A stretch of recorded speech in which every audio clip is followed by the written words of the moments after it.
Over 25 years of telling stories, I've learned 3 simple tricks that can make any story better. If you've ever felt stuck writing a story, or you felt your story needed a little more something, this video is for you. Stick around to the end to learn the biggest writing mistake I used to make that can hold back any writer.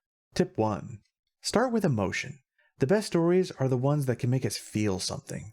Triumph, grief, wonder, sadness, empowerment, smugness. The choices are endless. If you don't know what to write about, or your story is lacking something, ask yourself, what is the emotion you want your audience to feel? Suppose you pick triumph. Think about the most triumphant you've ever felt. Perhaps you won some kind of bet and were able to really rub it in the face of someone else you didn't like. Now dress it up. What would have made that moment even better? You've just imagined a great ending to a story. Now all you have to do is work backwards. Who is involved in this great victory moment? It could be you, but it could be anyone your audience might root for. Who is the face gets rubbed in it person?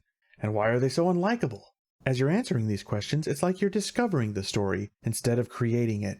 All the while, keep revisiting that feeling. Your whole job is to make your audience feel that same feeling. Everything about your story should be in service of that singular goal. If you can manage that, your story will be awesome. Tip 2. Have a gradual reveal. Great stories usually have a twist, a mystery, a big reveal, or maybe even several. The only thing that an audience loves more than a clever reveal is a clever reveal that they figured out ahead of time. They love thinking, aha, I knew it. So give them the opportunity to think that. First, pick out something in your story that is not as it seems. This is perhaps the hardest part, but also the funnest. How tricky can you get? Once you know your twist, start leaving clues for your audience. The first clue should be as subtle as you can make them, barely clues at all really. Then there should be more obvious clues, and then more obvious still. Just before the big reveal, go ahead and make it really obvious. The idea is that everyone will eventually figure it out. By the time the big reveal actually comes, everyone has had their aha moment. Tip 3. Steal shamelessly. The best stories are told over and over in 1,000 different ways. If you want to tell a great story, think back to the greatest stories you've heard, and just take whatever you think is good about them. Now don't steal anything obvious. If you do this well, nobody should be able to figure out which stories you've stolen from.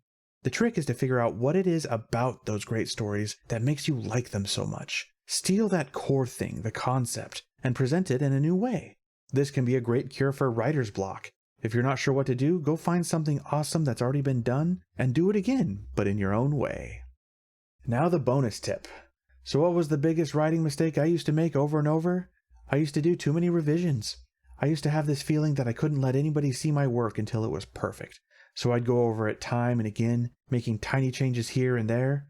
Honestly, after a while, I wasn't even clearly improving it. I was just fiddling with it. And then when I finally decided it was done, yeah, people liked it, but it had taken me so much time that I was burnt out.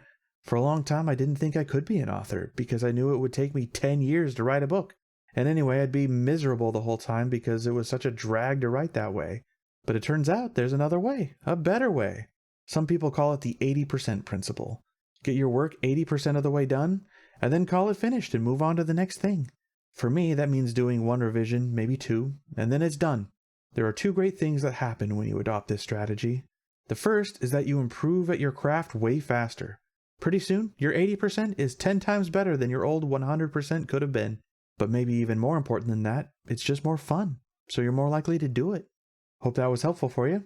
I am Silas Silver, and if you like my stuff, come join me on Discord. Link down below.